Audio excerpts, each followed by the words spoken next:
Hello guys, welcome to my YouTube channel. কেমন আছো তোমরা? তো এখন আমরা কথা বলবো হচ্ছে ইন্ডিয়ান এবং ইন্টারন্যাশনাল সিনেমার কয়েকটা আপডেটস নিয়ে, তার পাশাপাশি একটা দুটো সিনেমার টিজার নিয়ে। ঠিক আছে, একটা সাউথ থেকে, ঠিক আছে, যেটা কাইন্ড অফ একটা অ্যানাউন্সমেন্ট ভিডিও আপনারা বলতে পারেন, টিজার না। এবং আরেকটা হচ্ছে হিন্দি থেকে, যাতে আমাদের লিড চরিত্রে আছে সঞ্জয় মিশ্রা অ্যান্ড নীনা গুপ্তা। সেটা হচ্ছে একটা সিকুয়াল ফিল্ম বাদ 2, যেটা বাদের অফিসিয়াল সিকুয়াল। তো এটারও অফিসিয়াল ট্রেলার ছাড়া হয়েছে। তো ট্রেলারটাকে আমি দেখলাম, কেমন লাগলো আমার সেটা নিয়ে ভিডিওর মধ্যে কথা বলবো। আমি লাইভ রিয়াকশন দিইনি ট্রেলারটা। তো এই ট্রেলারটা আমি সন্ধ্যাবেলা দেখেছি, যার কারণে লাইভ রিয়াকশন দিইনি। তো লেটেস্ট আপডেট আছে, অনেকগুলো আপডেট আছে, তার পাশাপাশি এই ট্রেলারের রিভিউ করবো যে কেমন লাগলো আমার। সব থেকে প্রথম আমি আপডেটগুলো নিয়ে কথা বলে নেবো।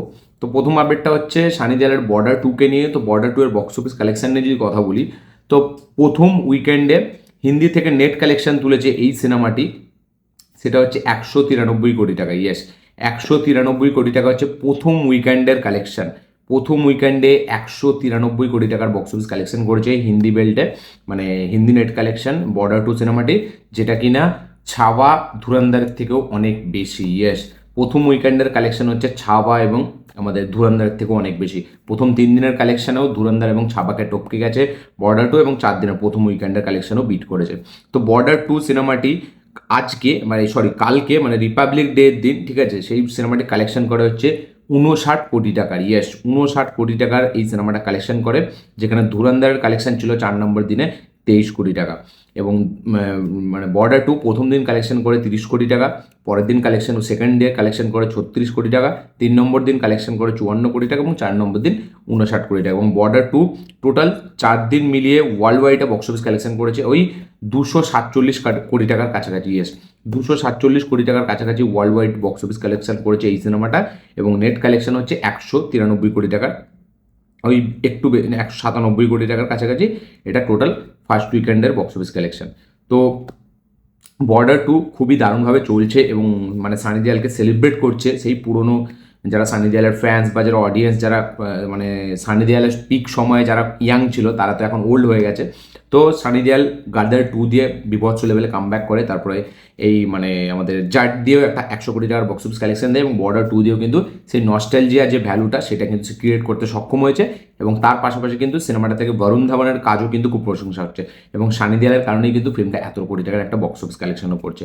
তো টোটাল 200 কোটি টাকার কাছাকাছি ঢুকে গেছে এই ফিল্মটা, মানে আজকের যে কালেকশনটা আসবে সেটা নিয়ে কিন্তু 200 কোটি টাকার নেট কালেকশন ছুঁয়ে ফেলবে বর্ডার 2, এবং ওয়ার্ল্ড ওয়াইডে 250 কোটি পার হয়ে যাবে।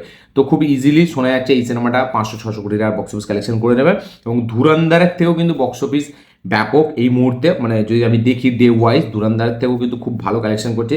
এই কালেকশনটা যদি স্টেডি কালেকশন থাকে, তাহলে কিন্তু মানে 1000 কোটি টাকা খুব ইজিলি ক্রস করে নেবে। তো বর্ডার 2 বেশ দাপট দেখাচ্ছে। এটা ছিল বর্ডার 2 নিয়ে কথা।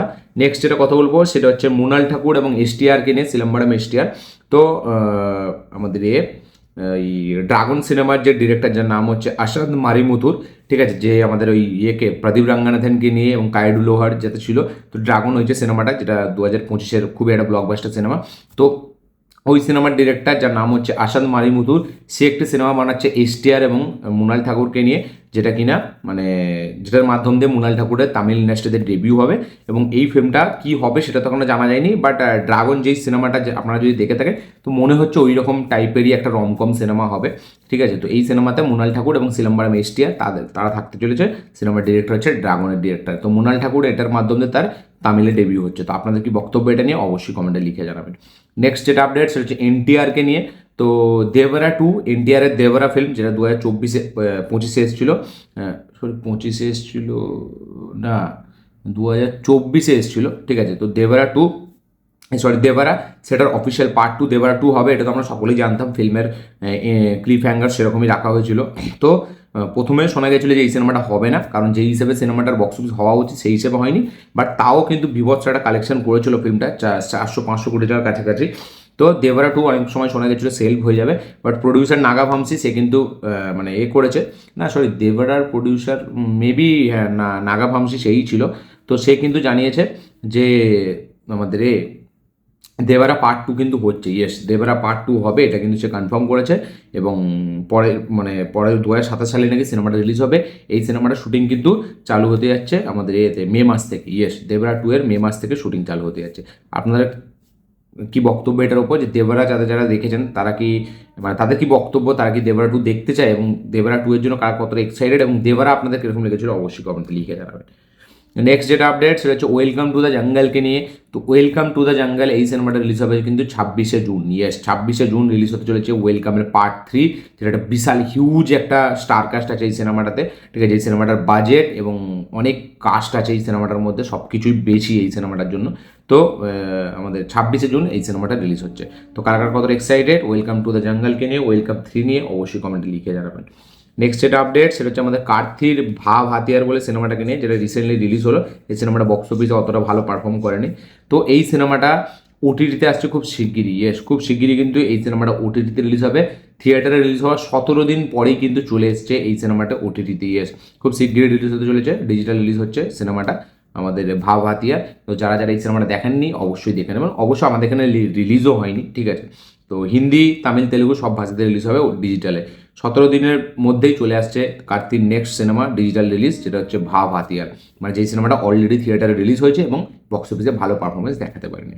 নেক্সট যেটা আপডেট সেটা হচ্ছে হলিউডের একটি অ্যানিমেটেড সিনেমাকে নিয়ে, যেটা এই মুহূর্তে মানে বলা যায় সব থেকে হাইয়েস্ট ক্রসিং অ্যানিমেটেড মুভি, যেটা নাম হচ্ছে জুটোপিয়া 2। ইয়েস, জুটোপিয়া 2, যেটা হিন্দিতে ভয়েস দিয়েছে আমার শ্রদ্ধা কাপুর। তো জুটোপিয়া 2 টোটাল আয় করেছে 1.7 বিলিয়ন। ইয়েস, 1.7 বিলিয়ন এই সিনেমাটা আয় করেছে, যার মধ্যে থেকে শুধু চীন থেকে এই সিনেমাটা কালেকশন করেছে $632 মিলিয়ন। ইয়েস, $632 মিলিয়ন শুধু চীন থেকে এই সিনেমাটা কালেকশন করেছে। এবং চীনে এই মুহূর্তে সব থেকে হাইয়েস্ট ক্রসিং ফিল্ম হচ্ছে এই আমাদের মানে জুটোপিয়া 2, মানে অন্য জায়গা থেকে এসে সব থেকে বেশি চীনে কালেকশন করেছে। প্রথমে ছিল এন্ড গেম, সেই এন্ড গেমকেও টপকে দিয়ে এখন কিন্তু মানে আমাদের আমেরিকার দিক থেকে যদি দেখতে যাই তাহলে কিন্তু $632 মিলিয়ন কামিয়েছে জুটোপিয়া 2, যেটা চীনের বক্স অফিস থেকে। ইয়েস, এটা হলিউডের একটা ফিল্ম, সেটা চীন থেকে কিন্তু এই সিনেমাটা $632 মিলিয়ন কামিয়েছে। মানে এটা শুনে অনেকজন গুলিয়ে ফেলবে যে নেজা 2 তো সব থেকে বেশি কামিয়েছে, বাট নেজা 2টা হচ্ছে চাইনারই ফিল্ম। এই ফিল্মটা চায়নার ফিল্ম না, এই ফিল্মটা চায়না থেকে 632 কোটি টাকা বক্স অফিস কালেকশন করেছে। আর নেজা 2 ছিল চাইনারই ফিল্ম, সেটা চায়না মার্কেট থেকে অত 2 বিলিয়নের কাছাকাছি বক্স অফিস কালেকশন করেছিল। বাট এন্ড গেম ছিল সব থেকে বেশি বক্স অফিস কালেকশনওয়ালা ফিল্ম চায়নার বুকে, যেটা চায়নার থেকে সব থেকে বেশি কালেকশন করেছিল। বাট সেই কালেকশনকে বিট করেও কিন্তু এখন চীনের হাইয়েস্ট ক্রসিং, মানে চীন থেকে হাইয়েস্ট ক্রসার ফিল্ম হচ্ছে আমাদের মানে চীনের মার্কেট থেকে হাইয়েস্ট ক্রসার ফিল্ম হচ্ছে আমাদের জুটোপিয়া। ঠিক আছে, জুটোপিয়া 2। যারা কারা কারা এটা অলরেডি দেখে নিয়েছেন অবশ্যই কমেন্টে লিখে জানাবেন, যারা দেখেনি তাদেরকে কিছুদিন ওয়েট করতে হবে। নেক্সট যেটা আপডেট সেটা হচ্ছে অ্যাভেঞ্জার্স ডুমসডেকে নিয়ে। তো অ্যাভেঞ্জার্স ডুমসডে আসার পর কিন্তু অ্যাভেঞ্জার্স সিক্রেট ওয়ার্স যেটা আসবে সেটা কিন্তু 2টো পার্টে আসবে। ইয়েস, 2টো পার্টে আসতে চলেছে সিক্রেট ওয়ার্স, কারণ এই যে সাগাটা, সেই সাগাটাকে কিন্তু শেষ করাটা একটা পার্টের মধ্যে পসিবল নয়। ইয়েস, একটা পার্টের মধ্যে পসিবল না, যার কারণে কিন্তু এই সিনেমাটা পুরো এই যে মাল্টিভার্সের যে সাগা, এটাকে পুরো ভালোভাবে এক্সপ্লোর করার জন্য এই সিনেমাটাকে 2টো পার্টে আনা হবে। এবং মানে ডুমসডের পর সিক্রেট ওয়ার্স কিন্তু 2টো পার্টে রিলিজ হবে। তো এটা থেকে আমি খুবই এক্সাইটেড, কারণ আমি চাই এইভাবে হঠাৎ করে একটা পার্ট আনে শেষ হোক, 2টো পার্ট আসুক এবং আরও আমরা বিভিন্ন রকমের স্পেকটাকেল সিকুয়েন্স, বিভিন্ন ধরনের আমরা সিটিমার মুভমেন্টস এরকম যেন পাই। তো সিক্রেট ওয়ার্স কিন্তু আসতে চলেছে 2টো পার্টে। এই আপডেটে যেন আপনাদের কি বক্তব্য অবশ্যই কমেন্টে লিখে জানাবেন। নেক্সট যেটা আপডেট সেটা হলিউড থেকেই। তো এনোলা হোমস 3 সেটা কিন্তু আসতে চলেছে খুব শিগগিরই। ইয়েস, এনোলা হোমস 3 সেটা নেটফ্লিক্সে রিলিজ হবে, এটা আমরা সকলেই জানি। সেটা থেকে ফার্স্ট লুক পোস্টার ছাড়া হয়েছে আমাদের হেনরি কেভিল এবং আমাদের মিলি ববি ব্রাউন, যাকে আপনারা স্ট্রেঞ্জার থিংস 11-এর ক্যারেক্টারটা জানেন। তো মিলি ববি ব্রাউন এবং হেনরি কেভিল, যাকে আপনারা ম্যান অফ স্টিলের সুপারম্যান হিসেবে জানেন। তো এরা দুজন, তাদের নেক্সট রিলিজ এনোলা হোমস 3, সেটা থেকে তাদের ফার্স্ট লুক পোস্টার চলে এসেছে। 2 ভাই বোন দুজনেরই পোস্টার চলে এসেছে। তো এই বছরের মিডিয়ামে এই সিনেমাটা রিলিজ হবে নেটফ্লিক্সে।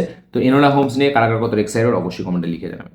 নেক্সট যেটা আপডেট সেটা হচ্ছে থালাপতি বিজয় জননায়কনকে নিয়ে। তো জননায়কনের আবার একটা হিয়ারিং ডাকা হয়েছে, যেটা আবার মাদ্রাস হাইকোর্ট তারা করেছে যেন আবার এই সিনেমাটাকে, প্রথমে এটার রায় ছিল আজকে 27 তারিখে, বাট এখান থেকে আবার এই ডেটটা শিফট হচ্ছে। তো আবার একবার ভালোভাবে নাকি এটাকে মানে বিচার বিবেচনা করে তারপরে নাকি এটার ভার্ডিক্ট দেবে, বাট এখনও কিছু সময় লাগবে কয়েকদিন। বাট যেরকম শোনা যাচ্ছে নাকি 6 ফেব্রুয়ারি রিলিজ হতে পারে জননায়কন। ইয়েস, 6 ফেব্রুয়ারি, ইনসাইডার আপডেট, 6 ফেব্রুয়ারি রিলিজ হতে পারে জননায়কন, সব কিছু ঠিকঠাক হয়ে গেলে। ইয়েস, 6 ফেব্রুয়ারি ডেট টার্গেট করছে মেকার্সরা, এরকম লেটেস্ট আপডেট। দেখা যাক এটা কি হয়। আপনারা কত এক্সাইটেড জননায়কনকে নিয়ে অবশ্যই কমেন্টে লিখে জানাবেন। নেক্সট যেটা আপডেট সেটা হচ্ছে আমাদের লোকেশ কানাগরাজকে নিয়ে। তো লোকেশ কানাগরাজ রিসেন্টলি একটা ইন্টারভিউ এটা জানিয়েছে যে আল্লু অর্জুনের সাথে তার প্রজেক্টটা হওয়ার পরেই কিন্তু সে ক্যাইথি 2 ধরবে। ইয়েস, আল্লু অর্জুনের সাথে তার কাজটা শেষ হওয়ার পরে তবে সে কাইতি 2 ধরবে। এবং এরকম সে সেই মাস্টারের সময় থেকে বলে এসেছে যে মাস্টারের পরে কাইতি 2 হবে, লিওর পরে কাইতি 2 হবে, আমাদের কুলির পরে কাইতি 2 হবে, বাট কাইতি 2 আর হচ্ছে না। ফাইনালি এখন আল্লু অর্জুনেরটা হচ্ছে, এবং আল্লু অর্জুনেরটা হয়ে গেলে মেবি আমরা কাইতি 2 দেখতে পাবো। তো লোকেশ কানাডা জানি না কেন এরকম ভুলভাল ইন্টারভিউ দিয়ে বেড়াচ্ছে, তো যেটা তার সব থেকে অ্যান্টিসিপেটেড প্রজেক্ট সেইটাই সে ধরছে না। আপনাদের কি বক্তব্য এটা নিয়ে অবশ্যই কমেন্টে লিখে জানাবেন। নেক্সট আপডেটটাও লোকেশ কানাডাজকে নিয়ে। তো জানা না আগে না তার একটা ক্যামিও চরিত্র আমরা দেখতে পেতে চলেছি লোকেশ কানাডাজকে। ইয়েস, এটা কনফার্ম করেছে সে নিজেই যে জানা না এখানে কিন্তু লোকেশের একটি ক্যামিও চরিত্র হতে চলেছে। এবং লোকেশ এর আগে বিজয় মাস্টারের সাথে ক্যামিও দিয়েছিল, তো দেখা যাক সে বিজয়ের সাথে আবার একবার জানা না এখানে ক্যামিও দিচ্ছে এবং ক্যামিওটা তার কতটা ইম্পর্টেন্স হয় সেটা দেখবার মতো বিষয় হবে। তো রবি তেজার নেক্সট মুভির নাম হচ্ছে ইরুমুদির। ইয়েস, ইরুমুদির তার নেক্সট যেটা আমার মানে সিনেমার নাম। আমাদের মাইথি মুভি মেকার্স তারা প্রডিউস করছে এই সিনেমাটাকে, এবং এই সিনেমার ডিরেক্টরের নাম হচ্ছে আমাদের আমাদের শিবা নির্বাণা, যে এর আগে আমাদের একে নিয়ে নানিকে নিয়ে নিন্নু করি এবং আমাদের সামান্থা এবং নাগা চৈতন্যকে নিয়ে মাজলি বলে সিনেমাটা করেছিল, মাজিল নাকি, তো ওই সিনেমাটা, হ্যাঁ মাজিল। তো এই দুটো সিনেমার ডিরেক্টর হচ্ছে আমাদের এই শিবা নির্বাণা। তার নেক্সট কাজ হচ্ছে আমাদের এর সাথে রবি তেজার সাথে। ফার্স্ট পোস্টার ছাড়া হচ্ছে যেখানে আমরা দেখছি অনেকজন ডান্স করছে এবং রবি তেজা একটা বাচ্চা মেয়েকে কোলে নিয়ে আছে। তো দেখা যাক এই ইরুমুদি এই সিনেমাটা কীরকম হয় রবি তেজার, এবং এটা দিয়ে তার কামব্যাক হয় নাকি। নেক্সট যেটা আপডেট সেটা হচ্ছে আমাদের একে নিয়ে পবন কল্যাণ তার নেক্সট ফিল্ম যেটার নাম হচ্ছে উস্তাদ ভগৎ সিং। তো 26শে মার্চ পেদ্দি সিনেমাটা এবং প্যারাডাইস নাকি এই সিনেমা দুটো সরে গেলে নাকি রিলিজ হবে হচ্ছে এই উস্তাদ ভগৎ সিং। ইয়েস, উস্তাদ ভগৎ সিং এসে এই সিনেমাটা মেবি আমরা 26শে মার্চ রিলিজ হতে দেখতে পেতে চলছি। ইয়েস, প্যারাডাইস এবং পেদ্দি তারা মেবি পোস্টপন হবে, এবার দেখা যাক সেটা কী হয়। বাট যেটা লেটেস্ট আপডেট যে 26শে মার্চ নাকি উস্তাদ ভগৎ সিং রিলিজ হতে পারে যদি এই সিনেমা দুটো সরে যায়। এখনও পর্যন্ত এরকমই লেটেস্ট আপডেট। তো পবন কল্যাণের ফিল্ম নিয়ে কারা কতটা এক্সাইটেড অবশ্যই শেয়ার করবেন। নেক্সট যেটা আপডেট সেটা হচ্ছে টি সিরিজের কর্তাধর্তা মানে হচ্ছে ভূষণ কুমার, সে রিসেন্টলি কনফার্ম করেছে যে আল্লু অর্জুন এবং সন্দীপ রেড্ডি ভাঙ্গার ফিল্মটা কিন্তু হবে অ্যানিমাল পার্ক সিনেমাটার পরে। ইয়েস, অ্যানিমাল পার্ক হয়ে যাওয়ার পরেই কিন্তু আল্লু অর্জুন এবং সন্দীপ রেড্ডি ভাঙ্গার সিনেমাটা হবে। এই সিনেমাটা কিন্তু সেলফ হয়নি, এই সিনেমাটা কিন্তু হচ্ছে, এটা কিন্তু এখন পুরোপুরি কনফার্ম করে দিল আমাদের প্রডিউসার ভূষণ কুমার। তো কারা কারা এই কম্বোটা নিয়ে এক্সাইটেড অবশ্যই কমেন্টে লিখে জানাবেন। আচ্ছা, তো নেক্সট যেটা আপডেট সেটা হচ্ছে অ্যানিমালকে নিয়ে। তো অ্যানিমাল সিনেমাটা জাপানে রিলিজ হবে 13ই ফেব্রুয়ারি। ইয়েস, 13ই ফেব্রুয়ারি রিলিজ হতে চলেছে জাপানে অ্যানিমাল সিনেমাটা। নেক্সট যেটা আপডেট সেটা হচ্ছে বর্ডার 3কে নিয়ে। তো বর্ডার 3 কিন্তু কনফার্ম। ইয়েস, মেকার্সের একটা পোস্টার যেটা কিন্তু কনফার্ম করে দিয়েছে যে বর্ডার 3 কিন্তু হচ্ছে। ইয়েস, বর্ডার 3 হবে, এরকমই তারা আপডেট দিয়েছে। তো দেখা যাক বর্ডার 3 আমরা কবে দেখতে পাই। যদিও এখনও কোনো অফিসিয়াল আপডেট আসেনি, বাট একটা পোস্টার দিয়ে এরকমই ইশারা করে দেওয়া হয়েছে যে বর্ডার 3 কিন্তু হচ্ছে। নেক্সট যেটা আপডেট সেটা হচ্ছে মালায়ালামের একটি সিনেমা যাতে মোহনলাল মামুটি দুজনেই আছে, ফাহাদ ফাসিল আছে, নয়নতারা আছে, আর আমাদের আছে ওর নামটা ভুলে যাচ্ছি আমি, কি বোমান না কি নাম। তো প্যাট্রিয়ট বলে যে সিনেমাটা আসছে, প্যাট্রিয়ট, ঠিক আছে। তো সেই সিনেমাটা রিলিজ ডেট হচ্ছে 23শে এপ্রিল 2026। 23 তারিখে আসতে চলেছে মামুটি এবং মোহনলালের নেক্সট রিলিজ, এটার নাম হচ্ছে প্যাট্রিয়ট। তো এই সিনেমার একটা টিজার অলরেডি ছাড়া হয়ে গেছিলো, তো কালকে মেকার্সের তরফ থেকে অফিসিয়াল রিলিজ ডেট জানিয়ে দেওয়া হয়েছে।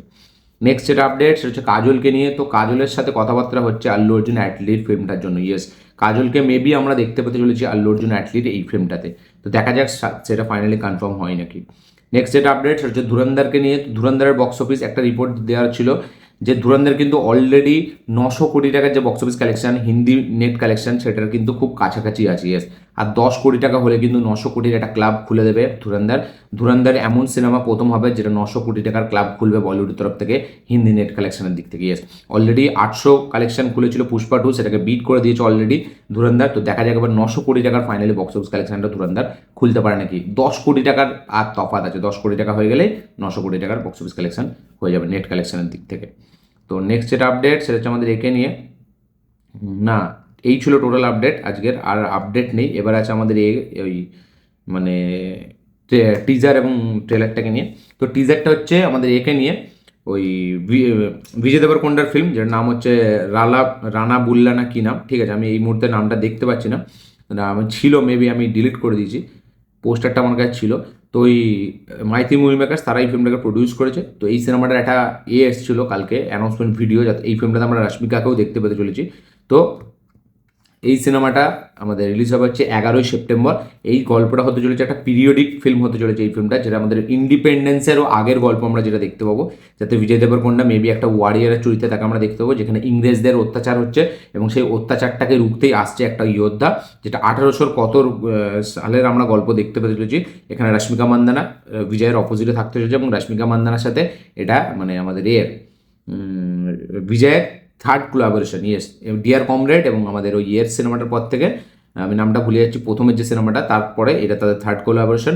এবং সিনেমাটার যে অ্যানাউন্সমেন্ট ভিডিও সেটা কিন্তু খুব ইন্টারেস্টিং, সেটা কিন্তু দেখতে খুব ভালো লাগছে এবং আমার তো সত্যি বলছি টিপিক্যালি খুবই ভালো লেগেছে এবং মানে যেভাবে প্রেজেন্টেশন দিয়েছে। এবং এই সিনেমার ডিরেক্টরের নাম হচ্ছে রাহুল সংক্রান্তিয়ান, যে কিনা আমাদের শ্যাম সিঙ্গার হয় এবং ট্যাক্সিওয়ালা বিজয় দেবরকোন্ডার সাথে তার পাশাপাশি আমাদের ওই সিনেমাটা ডিরেক্ট করেছে, আমি ভুলে যাচ্ছি নামটা ভুলে যাচ্ছি, শ্যাম সিঙ্গার হয় আমাদের ট্যাক্সিওয়ালা আর দ্য এন্ড বলে একটা সিনেমা ডিরেক্ট করেছিল এই ডিরেক্টর। তো বেসিক্যালি একে শ্যাম সিঙ্গার রয়ের পর থেকেই মানুষ বেশি চেনে এবং তাকে এইটা থেকেই বেশি জানা যায় যে শ্যাম সিঙ্গার রয় শ্যাম সিঙ্গার রয়ের ডিরেক্টর। এবং এই আপডেটটা আমি অনেক আগেও দিয়েছিলাম যে আমাদের বিজয় এবং সাই পল্লবীকে নিয়ে প্রথমে এই সিনেমাটা হওয়ার কথা ছিল, বাট তারপরে এটাকে রশ্মিকাকে নেওয়া হয়। তো যেইভাবে এর মোশন ভিডিওটা মানে করা হয়েছে, ঠিক আছে, ডিজাইন করা, সেটা কিন্তু খুবই সুন্দর লাগছে এবং রশ্মিকাকেও আমার মনে হচ্ছে এখানে খুব একটা ইন্টারেস্টিং রোলে আমরা দেখতে পেতে চলেছি।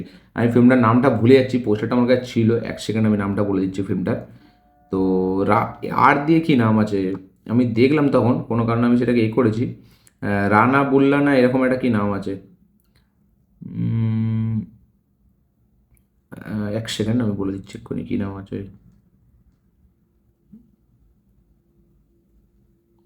আমার কাছে ছিল ছবিটা,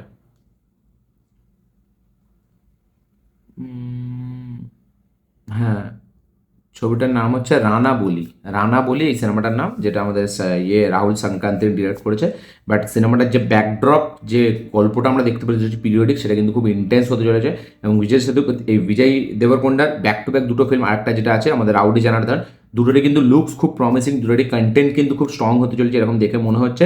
তো বিজয়ের মেবি কামব্যাক হতে পারে এই দুটো সিনেমা থেকে, বাট টিজারটা আমার খুব প্রমিসিং লেগেছে, আপনারা চাইলে গিয়ে দেখতে পারেন। মিউজিক দিয়েছে জিবি প্রকাশ এই সিনেমাটার, তো আমার তো বেশ প্রমিসিং লেগেছে। আপনাদের কি বক্তব্য অবশ্যই শেয়ার করবেন। নেক্সট যেটা লাস্ট, সেটা হচ্ছে আমাদের ওয়াদ 2-কে নিয়ে, সঞ্জয় মিশ্রা এবং নীনা গুপ্তার সিনেমা। এই সিনেমাটার প্রথম পার্টটা আমি দেখেছিলাম অনেক আগে, ঠিক আছে, ওয়াদ মেবি 2022 না 2023-এর সিনেমা।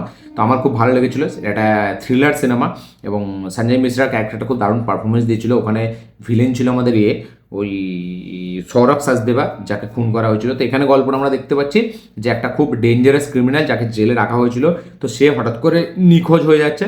তো এবার ওই জেলের যে সুপ্রিটেন্ডেন্ট, ঠিক আছে, সেই তার ওপর অ্যালিগেশন যাচ্ছে, বিকজ সে একটা সময় তাকে অনেক মারছিল একটা সময় মানে জেলের ভেতরে, এবং অনেকজনের ওপর সন্দেহ যাচ্ছে যে তার বডিটা গেল কোথায়, তার সাথে কি হলো।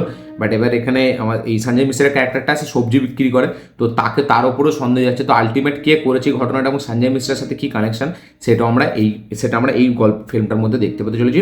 বাট একটা খুব হেভি একটা গল্প হতে চলেছে দেখে মনে হচ্ছে, লাস্ট পর্যন্ত হয়তো খুব থ্রিলটা খুব দারুণভাবে বজায় রাখবে, কারণ আমরা প্রথম পার্টেও দেখেছিলাম যে দারুণভাবে বজায় রেখেছিল। এবং ফিল্মটাকে পারফরমেন্স ওরিয়েন্টেড কিন্তু একটা সিনেমা, যেখানে সঞ্জয় মিশ্রা নীনা গুপ্তা দুজনেই খুব দারুণ পারফরমেন্স দিয়েছিল এবং আমার বেশ ভালো লেগেছিল ওয়াদ সিনেমাটা। মানে একটা অতটা হবে হয়তো হয় না, বাট সিনেমাটা দেখে কিন্তু আমার খুব ভালো লেগেছিলো। মানে একটা দেখে মনে হয় যে না, একটা এরকম সঞ্জয় মিশ্রার মতো অ্যাক্টার, যেখানে খুবই দারুণ একজন অ্যাক্টার, মানে যাকে নিয়ে এরকম একটা সিনেমা হচ্ছে এবং সে এরকম পারফরমেন্স দিচ্ছে এবং তারপরে তাকে নিয়ে সিকুয়েল হচ্ছে, তো এটা আমার দেখে খুব ভালো লাগছে। কারণ সঞ্জয় মিশ্রা বা রাজপাল ইয়াদব এদের আমার খুবই পছন্দ, এরা খুবই আন্ডার রেটেড, সেইভাবে এদেরকে অ্যাপ্রিসিয়েশন করা হয় না, বাট এরা কিন্তু খুবই কেপেবল একজন অ্যাক্টর, খুবই আউটস্ট্যান্ডিং একজন অ্যাক্টর। তো আমার তো বেশ ভালো লেগেছে। আপনাদের কি বক্তব্য, কি মতামত, কি রিয়াকশন ওয়াদ 2 এর ট্রেলার দেখে অবশ্যই কমেন্টে লিখে জানাবেন। যেহেতু এত বড় ভিডিও আমি বানিয়েছি, তার কারণে আমি খুব শর্টে হালকা করে বললাম, বাট ওয়াদ 2 এর ট্রেলার কিন্তু খুব ইন্ট্রিগিং, খুব এন্টারটেনিং, খুব এঙ্গেজিং, খুব থ্রিল একটা ট্রেলার।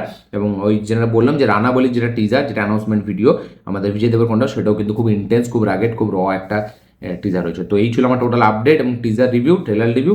ভিডিওটা ভালো লেগে থাকলে লাইক শেয়ার কমেন্ট করে দেবেন, চ্যানেল নতুন হলে চ্যানেলকে সাবস্ক্রাইব করবেন, বেল আইকন প্রেস করতে ভুলবেন না। 20 মিনিটের ভিডিও হয়ে গেলে একটু কষ্ট করে দেখে নেবেন। চ্যানেল নতুন হলে চ্যানেলকে সাবস্ক্রাইব করবেন। দেখা হচ্ছে পরের ভিডিওতে, ততক্ষণের জন্য।